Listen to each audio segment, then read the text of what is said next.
Elizabeth was sitting by herself the next morning and writing to Jane while Mrs. Collins and Maria were gone on business into the village, and when she was startled by a ring at the door, the certain signal of a visitor.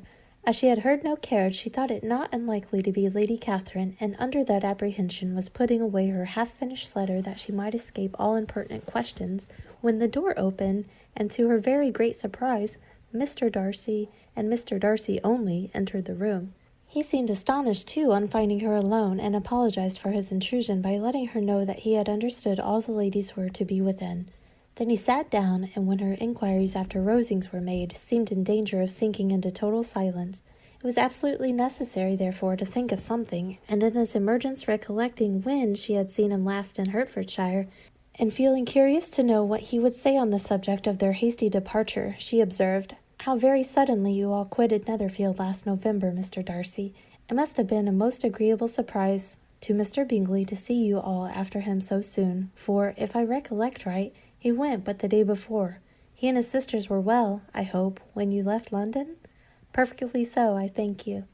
She found she was to receive no other answer, and after a short pause added, "I think I have understood that Mr. Bingley has not much idea of ever returning to Netherfield again?" "I have never heard him say so, but it is probable that he may spend very little of his time there in the future. He has many friends, and is at a time of life when friends and engagements are continually increasing. If he means to be but little at Netherfield, it would be better for the neighbourhood that he should give up the place entirely, for then we might possibly get a settled family there. But perhaps Mr. Bingley did not take the house so much for the convenience of the neighbourhood as for his own, and we must expect him to keep it or quit it on the same principle."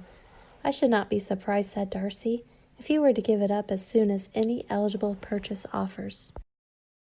Elizabeth made no answer. She was afraid of talking longer of his friend, and having nothing else to say, was now determined to leave the trouble of finding a subject to him. He took the hint, and soon began with, "This seems a very comfortable house. Lady Catherine, I believe, did a great deal to it when Mr. Collins first came to Hunsford." "I believe she did, and I am sure she could not have bestowed her kindness on a more grateful object. Mr. Collins appears to be very fortunate in his choice of a wife." "Yes, indeed. His friends may well rejoice in his having met with one of the very few sensible women who would have accepted him or have made him happy if they had. My friend has an excellent understanding, though I am not certain when I consider her marrying Mr. Collins as the wisest thing she ever did. She seems perfectly happy, however, and in a prudential light it is certainly a very good match for her. It must be very agreeable for her to be settled within so easy a distance of her own family and friends. An easy distance, do you call it? It is nearly 50 miles. And what is 50 miles of good road? Little more than half a day's journey? Yes, I call it a very easy distance."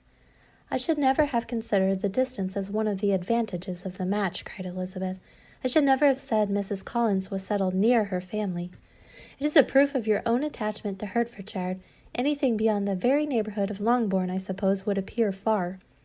As he spoke there was a sort of smile which Elizabeth fancied she understood.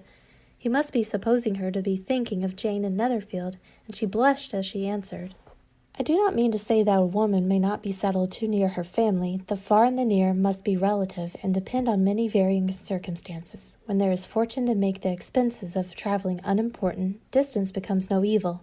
But that is not the case here. Mr. and Mrs. Collins have a comfortable income, but not such a one as will allow of frequent journeys, and I am persuaded my friend would not call herself near her family under less than half the present distance." Mr. Darcy drew his chair a little towards her and said, "You cannot have a right to such very strong local attachment. You cannot have been always at Longbourn."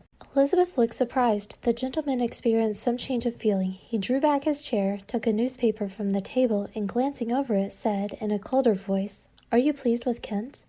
A short dialogue on the subject of the country ensued, on either side calm and concise, and soon put an end to by the entrance of Charlotte and her sister, just returned from her walk. The tete-a-tete surprised them. Mr. Darcy related the mistake which had occasioned his intruding on Miss Bennet, and after sitting a few minutes longer without saying much to anybody, went away. "What could be the meaning of this?" said Charlotte, as soon as he was gone. "My dear Eliza, he must be in love with you, or he would never have called us in this familiar way." But when Elizabeth told of his silence, it did not seem very likely, even to Charlotte's wishes, to be the case, and after various conjectures, they could at last only suppose his visit was to proceed from the difficulty of finding anything to do, which was the more probable from the time of year. All field sports were over. Within doors there was Lady Catherine, books, and a billiard table, but gentlemen cannot always be within doors. And in the nearest of the parsonage, or the pleasantness of the walk to it, or of the people who lived in it, the two cousins found a temptation from this period of walking thither almost every day. They called at various times of the morning, sometimes separately, sometimes together, and now and then accompanied by their aunt.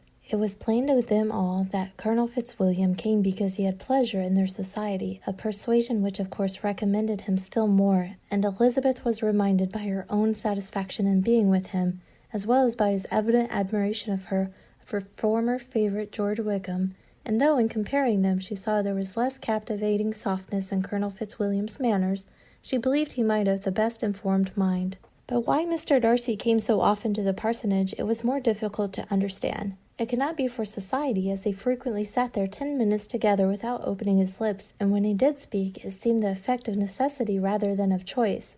A sacrifice to propriety, not a pleasure to himself. He seldom appeared really animated. Mrs. Collins knew not what to make of him. Colonel Fitzwilliam's occasionally laughing at his stupidity proved that he was generally different, which her own knowledge of him could not have told her.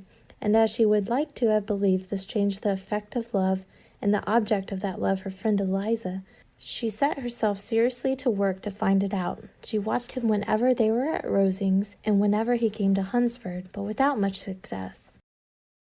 He certainly looked at her friend a great deal, but the expression of that look was disputable. It was an earnest, steadfast gaze, but she often doubted whether there were much admiration in it, and sometimes it seemed nothing but absence of mind. She had once or twice suggested to Elizabeth the possibility of his being partial to her, but Elizabeth always laughed at the idea.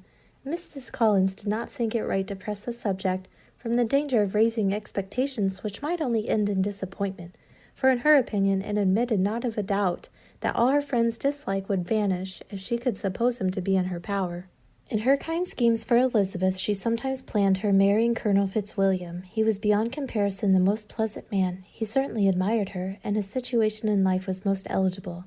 But to counterbalance these advantages, Mr. Darcy had considerable patronage in the church, and his cousin could have none at all.